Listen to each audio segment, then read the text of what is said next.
ফলের রাজা যদি আম হয়, স্বাদের রানী নিশ্চিতভাবেই লিচু। গরমে এক গ্লাস ঠান্ডা লিচু ড্রিঙ্ক হলে কেমন হয়?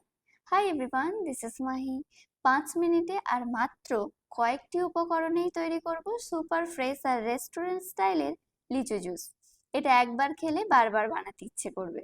আচ্ছা, তোমরা গেস করো তো গুয়াহাটিতে লিচুর দাম কত? এবার লিচু ড্রিঙ্কটা বানাতে শুরু করি।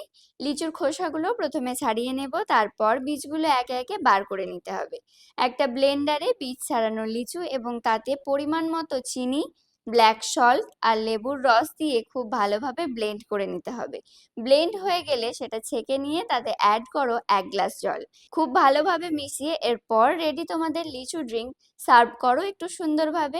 এইভাবে গ্লাসে লেবু দিয়ে তোমরা লিচু ড্রিঙ্ক সার্ভ করতে পারো, দেখতেও সুন্দর লাগবে। আমার ভিডিও যদি তোমাদের ভালো লেগে থাকে চ্যানেলটাকে সাবস্ক্রাইব করে নিতে ভুলো না। কিন্তু দেখা হচ্ছে তাহলে পরের ভিডিওতে। আজকে আসি, বাই।